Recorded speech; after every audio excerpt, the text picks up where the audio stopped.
Magandang umaga sa inyong lahat and welcome sa ating YouTube channel, Bagong Pilipinas, Old Queen TV. Mga idol, kung kayo ay baguhan pa lang po sa aking YouTube channel, kayo po ay aking anyayahan mag-subscribe po, paki-like at pakipindot po ang notification bell para lagi tayong updated sa ating mga gagawing video tungkol sa mga iba't ibang uri ng mga barya around the world. So mga idol, ay ang ating topic ngayon tungkol sa Fuller 2007 hanggang 2009 po, no? 10 kroner, no? Yan po ang ating pag-uusapan, kung ang baryang ito ay mayroon na bang halaga sa online o sa bintahan ngayon mga idol sa mga coins collector. Pero bago ang lahat, ay nais kong batiin ang lahat ng mga taga-subaybay sa aking YouTube channel. Thank you so much sa walang sawang panonood.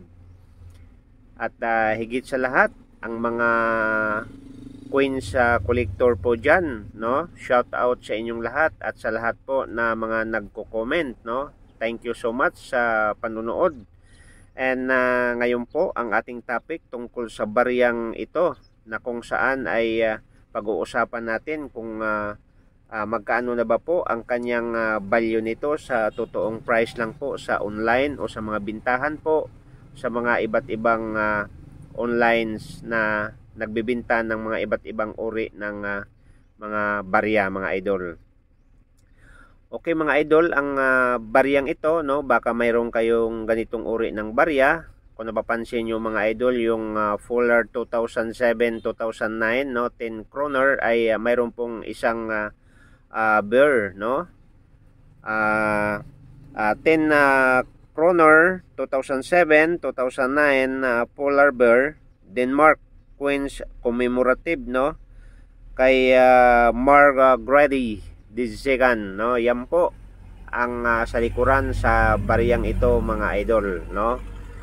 Okay, so ngayon mga idol, at pag-uusapan na natin kung itong barya na to ay ilan ba ang kanyang mintage o ano ba ang composition po na ginagamit sa baryang ito, no? Okay, ang baryang ito mga idol ay issue from Denmark, no? Queen Margrethe II 1972 hanggat na to 2024. Year po 2007 hanggat 2009 mga idol. Ang value po niya ay 10 kroner. Composition, aluminum, bronze. Yan po ang kanyang composition po. Kaya pala itong variant to mga idol, pag makita mo ng personal ay para siyang gold, no? Dahil pinagsama ang aluminum and bronze. Okay. So ang kanyang timbang po ay 7 grams, ang kanyang diameter at 23.35 mm at kanyang thickness 23 mm. And ang kanyang mintage mga idol ay napakababa po dahil 1,200,000 po ang kanyang kabuuan sa mintage sa baryang ito mga idol. And kung makikita nyo mga idol, ulitin ko, ang nasa sa likuran nito, ito yung likuran po niya ay Fuller bear in front of a split and ice flow, no?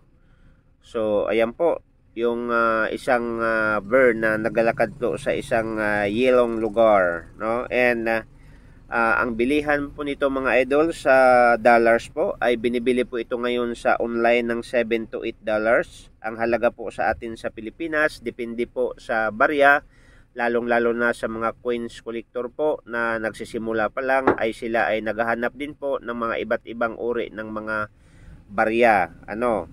Okay, so ang price po nito mga idol sa atin dito sa Philippines, ang bilihan po ay 150, 300, 400, and 332 pesos po ang bilihan nito sa baryang ito. Kaya nga, pakitabi lang mga idol at pakiayos sa mga lagayan ang baryang ito. Baka nakakalat po sa inyong mga lagayan.